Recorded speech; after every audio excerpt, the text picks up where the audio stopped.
Ia harus bangkit dari antara orang mati. Bapak, Ibu, saudara-saudari yang terkasih, selamat Pesta Paskah untuk kita semua. Saya yakin masih lelah karena kebanyakan kita malam tadi ada yang tak sampai larut.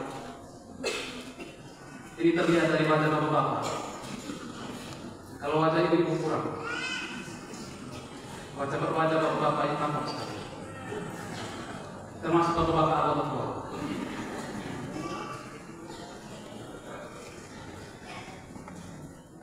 Dalam bacaan Injil yang kita dengarkan, mengisahkan tentang Maria Magdalena pergi ke kubur Yesus, dan ia melihat bahwa batu telah diambil dari kubur.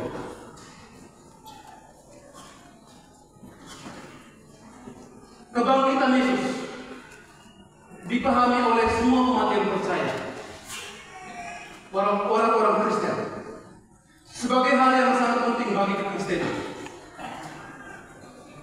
Kebangkitan Yesus Kristus ibarat jantung pada manusia.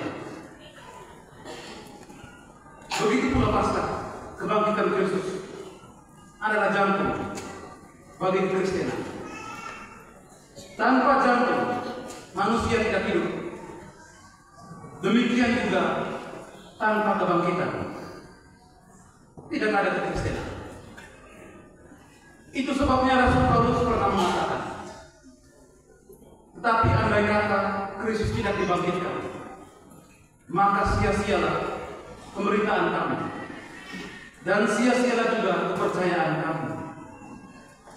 Oleh karena itu, wajar apabila kebangkitan itu menjadi perhatian utama bagi banyak orang. Terjadi begitu banyak diskusi dan perdebatan dari dulu sampai sekarang. Dari awal sejarah terjadinya kebangkitan, perdebatan tidak kunjung usai hingga hari ini bagi mereka yang meragukannya. Benar bahwa masalah kebangkitan adalah suatu yang tidak mudah dimengerti, namun sangat berharga untuk dimengerti. Tidak mudah dimengerti bila dihubungkan dengan akal manusia. Namun yang suka dimengerti itu dapat diterima karena Kristus adalah Tuhan.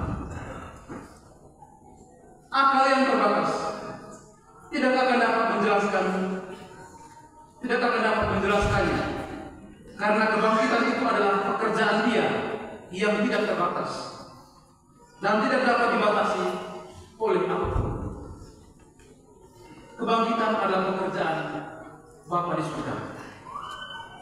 Kebangkitan Yesus pada pokoknya berarti bahwa Yesus yang di dunia ini benar-benar mati, dan dari keadaan mati itu beralih masuk ke dalam keadaan yang lain sama sekali. Ia kini hidup dengan cara yang lain, sekaligus tetap berpengaruh dan aktif menyelamatkan umat manusia. Maka untuk masuk ke dalam kebangkitan abadi ini, Yesus harus melewati penderitaan dan kematian. Hal ini ditandai dengan makam yang kosong. Tentang makam yang kosong tidak membuktikan kebangkitan Yesus. Menurut penginjil Markus, makam yang kosong tidak menimbulkan kepercayaan wanita-wanita yang menemukannya. Sebaliknya mereka ketakutan dan melarikan diri. Bapak, Ibu, saudara-saudari yang terkasih, makam itu terbuka, artinya duka cita dan kegelapan maut sudah diganti oleh sukacita dan terang kebangkitan. Kisah sengsara dan wafat hanya memiliki arti bagi keselamatan kita, karena dilihat dalam terang kebangkitan ini, terang Paskah. Tanpa itu, penderitaan dan kematian merupakan hal yang biasa saja. Kebangkitan Kristus adalah inti iman kita, inti kekristenan. Santo Paulus katakan, andaikan Kristus tidak dibangkitkan, maka sia-sialah pemberitaan kami, dan sia-sialah juga kepercayaan. Bapak, Ibu, Saudara-saudari yang terkasih, pesta Paskah adalah pesta kemerdekaan Kristus atas maut, atas dosa-dosa kita. Pesta kemerdekaan kita, orang-orang Kristiani. Kemerdekaan yang menjadi dambaan manusia sepanjang zaman. Kemerdekaan sejati adalah janji Allah bagi manusia. Dan kini, kerinduan manusia dan janji-janji Allah bagi manusia terpenuhi di dalam Yesus yang bangkit mulia. Inilah alasan kita bersyukur, kita bergembira, serta mengagungkan kebesaran nama Tuhan. Hal ini ditandai dengan makam yang kosong. Makam kosong bagi Yesus adalah sebuah kemenangan, tanda kemerdekaan, tanda kebangkitan. Makam kosong adalah tanda bahwa Allah berkarya melintasi batas-batas maut, jauh melampaui peristiwa kematian. Makam kosong bagi para pengikut Kristus adalah tanda iman dan kemerdekaan. Semula para murid panik melihat kubur kosong, dikira jenazah Yesus dicuri. Akan tetapi sapaan Kristus yang bangkit menjadikan para murid penuh semangat, penuh gairah dan penuh kemesraan. Iman akan Kristus yang bangkit membuat mereka kembali bergairah, bersemangat, menjadi tidak takut dan gentar, memberikan harapan baru.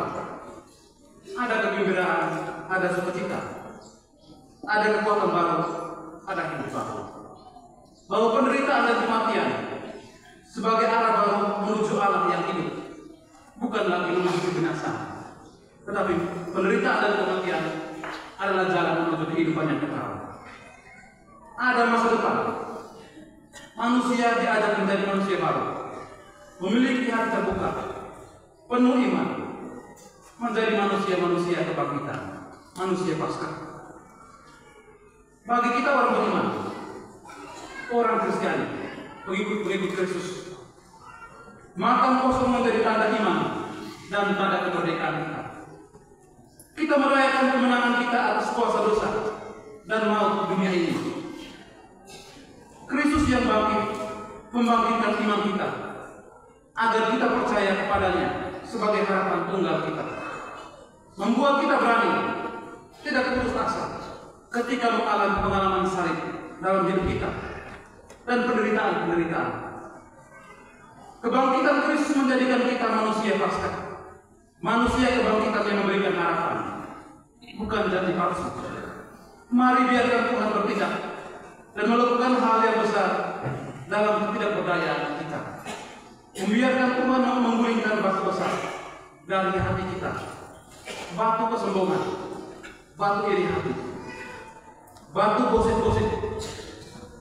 Biarkan Tuhan menggulingkan batu-batu itu. Batu kesombongan, dosa dan iri hati dan dengki yang menutup pintu hati kita untuk mengalami Kristus dan menjamah sesama harus digulingkan.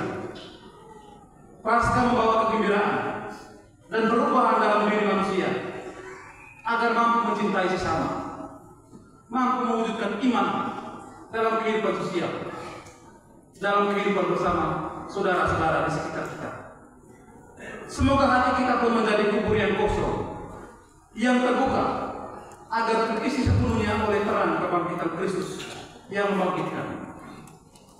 Bapak, Ibu, Saudara-saudari yang terkasih, bersama para murid yang berani mewartakan kabar kebangkitan Kristus, kita juga diajak untuk dalam hidup kita berani mewartakan Kristus yang bangkit, meneruskan kabar kebaikan, kabar gembira ini kepada siapapun dalam hidup kita. Mari kita mewartakan bersama para rasul kabar kebaikan ini, kabar gembira ini, mengupayakan kedamaian, keadilan dan damai dalam hidup kita.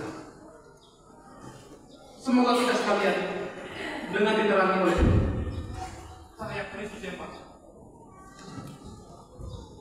kita mampu menjadi manusia-manusia Paskah yang membawa damai dan keadilan dalam kehidupan kita. Semoga rahmat Tuhan menguatkan kita. Semoga sabda yang kita dengarkan hari ini menginspirasi kita untuk mampu mengikuti Kristus Tuhan kita. Rahmat Tuhan menyertai kita sekalian.